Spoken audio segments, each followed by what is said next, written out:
అమ్మవారు సోమక్షత్రియుల కులదైవం అండి. ఆ నకాశీలు సోమక్షత్రియులు అంటారు. ఇప్పుడు చీరాల ఉన్నారు, వాళ్ళు చీరాల పెయింట్స్ అంటారు. అలా వాళ్ళ కులదైవం. అయితే పూర్వకాలంలో ఉల్కాముఖి అనేటువంటి ముక్తాముని అనేటువంటి మహాముని పార్వతీదేవి అంశతో ఉన్నవాడు. ఆ సమయంలో పరిపాలిస్తున్నటువంటి రాజులు యాగాన్ని సంరక్షించడానికి ఈయనను పిలుచుకున్నారు. ఈయన యాగ సంరక్షణార్థం పోయి యాగాన్ని సంరక్షిస్తున్న సమయం లోపల రాక్షసులు చేస్తున్నటువంటి విధ్వంసాన్ని భరించలేక అతడు శిరచ్ఛేదన చేసుకుందామని యజ్ఞగుండం దగ్గరికి వెళ్ళి తన శిరస్సును ఛేదన చేస్తుంటాడు. ఆ క్షణంలో అమ్మవారు ఉద్భవించింది. అక్కడ ఉన్న వాళ్ళంతా కూడా ఆ నిమిషంలో వచ్చిన అమ్మవారు నిమిషాంబిక అని పిలిచారు. ఆ రకంగా నిమిషాంబిక నానుడి పడింది. హైదరాబాదులో వీళ్ళు 2006లో ఇక్కడ ఉన్నటువంటి వాళ్ళ కులస్తులు ఈ దేవాలయాన్ని స్థాపించడం జరిగింది. స్థాపించిన తర్వాత అనుకున్నది వాళ్ళు 700 గజాల స్థలం కొన్నప్పటికీ అమ్మవారు ఆగ్నేయ భాగంలో ఉత్తరాభిముఖంగా ప్రతిష్ఠించబడింది.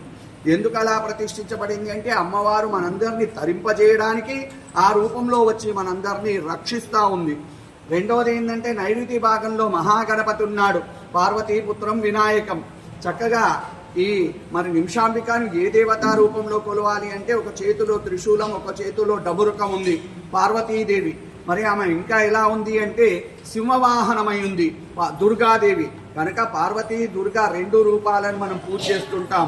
ఓం దుర్గే మహేశ్వరి గిరీంద్ర కుమారి నారాయణి త్రిపుర సుందరి అనే శ్లోకాన్ని ఆధారంగా చేసుకొని అమ్మవారిని పార్వతీ దుర్గా 2 రూపాలు పూజ చేస్తున్నాం. అయితే పార్వతీ నిమిషాంబికకు ఏదో ప్రదక్షిణాలు చేయడం ఏంటి అంటే పార్వతీదేవికి షోడశి అని పిలుస్తూ ఉంటారు. కనుక అమ్మవారికి నిమిషంలో కోరిక కోరుకొని, ఎందుకంటే ఆమె పేరు నిమిషాంబిక, మనము నిమిషంలో కోరిక కోరుకొని 16 ప్రదక్షిణాలు చేసినప్పుడు నైరుతి భాగంలో ఉన్నటువంటి విఘ్నేశ్వరుడు పార్వతీపుత్రుడు కనుక మనకు విఘ్నాలకు అధిపతి ఆయనే కనుక మన కష్టాలన్నీ కూడా 21 నిమిషంలో కానీ 21 రోజులో కానీ నెరవేరుస్తాడు. అలా నెరవేరిన వెంటనే ఏం చెయ్యాలని మనం అంతా అడుగుతాం. మనం వెంటనే 108 ప్రదక్షిణాలు చేయాలి. ఆ రోజే చెయ్యాలా, అప్పుడే చెయ్యాలా అని కాదు. మనకు వీలున్నప్పుడు 108 ప్రదక్షిణాలు చేసినట్టయితే మన మనసులో ఉన్న వివిధమైన కోరికలు కూడా నెరవేరుతాయి అనే నానుడి. తర్వాత తెలంగాణ ఆడపడుచు కనుక ఓడి బియ్యం పోయడం. ఈ ఓడి బియ్యం పోయడం అనేసరికి మనకు నానా రకాలైనటువంటి విషయాలను ఈ మధ్య కాలంలో నేను చూస్తున్నాను. రాత్రిపూట పోయడం, భోజనానంతరం పోయడం, మనకు టైం ఉన్నప్పుడు పోయడం. అలా కాదు, దేవుడికి ఒక నిర్దిష్టమైన సమయం అనేటువంటిది ఉంది. ఎప్పుడు ఓడి బియ్యం సమర్పించినా మనం పోసుకున్నా కూడా ఉదయమే పోసుకోవడం విశేషము. తిన్న తర్వాత ఓడి బియ్యం పోసుకొని నేను ఇంట్లోకి వెళ్తాను, అలానే అమ్మవారికి సమర్పిస్తాను, అది చాలా తప్పు. అమ్మవారికి ఉదయమే నైవేద్యానికన్నా మొదలే మనం ఓడి బియ్యాన్ని సమర్పించాల్సింది ఉంటుంది. తర్వాత ఈ దేవాలయంలో విధిగా కోరిక నెరవేరితే ఓడి బియ్యం పోస్తాం కనుక ఎవరి కోరిక నెరవేరిందో వాళ్ళొక్కరే పోయాలి. అదేంటండి, మాకు ఐదుగురు మన ఇంటికి వచ్చినప్పుడు మనను ఆశీర్వాదించడానికి 5గురా 11 మందా 21 మందా ముత్తైదువలు.